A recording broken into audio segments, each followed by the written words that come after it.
ఈ రోజు నన్ను ఇద్దరు మనీ స్కామ్ చేద్దామని ట్రై చేశారు. సో ఈ వీడియోని ఎంత మందికి కుదిరితే అంత మందికి షేర్ చేయండి. సో అవేర్నెస్ స్ప్రెడ్ చేసినట్టయితే. ఈ రోజు మార్నింగ్ నాకు 9:20కి వాట్సాప్ లో ఒక కాల్ వచ్చింది. దాని తర్వాత మళ్ళీ 12 o'clock ఒక కాల్ వచ్చింది. ఈ రెండు కాల్ చేసింది వేరే వేరే పర్సన్స్ అండ్ ఇద్దరు పోలీసులు.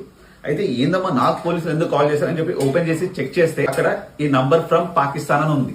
అంటే అది +92 +91 అనేది మన ఇండియన్ నంబర్, +92 అని ఉంటుంది పాకిస్తాన్ నంబర్. అలా కంట్రీ కోడ్స్ అనేది మారుతూ ఉంటుంది, దాన్ని బట్టి మనం చెక్ చేసుకోవచ్చు. సో ఇక్కడ నేను ఆ టైంకి కనుక నేను ఆ కాల్ లిఫ్ట్ చేసి ఉంటే మాత్రం వాళ్ళు పోలీస్ కాబట్టి పోలీసు లాగానే మాట్లాడటం, లేదంటే డైరెక్ట్ వీడియో కాల్ చూసి మీరు ఈ ఇష్యూస్ ఉన్నాయి ఆ ఇష్యూస్ అని చెప్పి భయపెట్టి నా దగ్గర మనీ ఎంతో కొంత లాక్కోవడానికి ట్రై చేసేవాళ్ళు. బట్ నేను నా వాట్సాప్ లో ఒక సెట్టింగ్ చేంజ్ చేసుకోవడం వల్ల ఈ స్కామ్ నుండి అయితే నేనైతే ఎస్కేప్ అయ్యాను. అది ఏమీ లేదు. మీరు వాట్సాప్ లో సెట్టింగ్స్ ఓపెన్ చేసి ప్రైవసీ మీద క్లిక్ చేసి కాల్స్ అని ఉంటుంది, అక్కడికి వెళ్ళిన తర్వాత సైలెన్స్ అన్నోన్ నంబర్స్ అని ఉంటుంది. అది ఆ టాగల్ ని ఆన్ చేసుకోండి. సో దట్ మీకు అన్నోన్ నంబర్స్ నుంచి కాల్ వచ్చినా కూడా మీకు ఆ టైంకి తెలియదు, ఎందుకంటే సైలెంట్ అయిపోతుంది ఆ కాల్.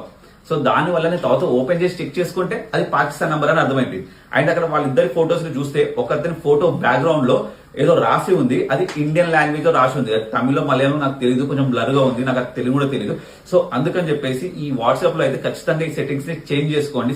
లేదు అంటే ఇలా పోలీసు లాగా కాల్ చేసి ఇదంతా స్కామ్ బాగానే జరుగుతూ ఉంటుంది కదా. సో అందుకని జాగ్రత్తగా ఉండండి. ఒకవేళ నిజంగా వాళ్ళు చేసిన పోలీస్ అయినా కూడా మీరు ఏ పోలీస్ స్టేషన్ కనుక్కొని డైరెక్ట్ ఆ పోలీస్ స్టేషన్కి వెళ్ళి మాట్లాడండి. అంతేగాని ఫోన్ లో మాత్రం ఎలాంటి ట్రాన్సాక్షన్స్, ఎలాంటి లింక్స్ అలాంటి ఏం మాత్రం యూజ్ చేయకండి.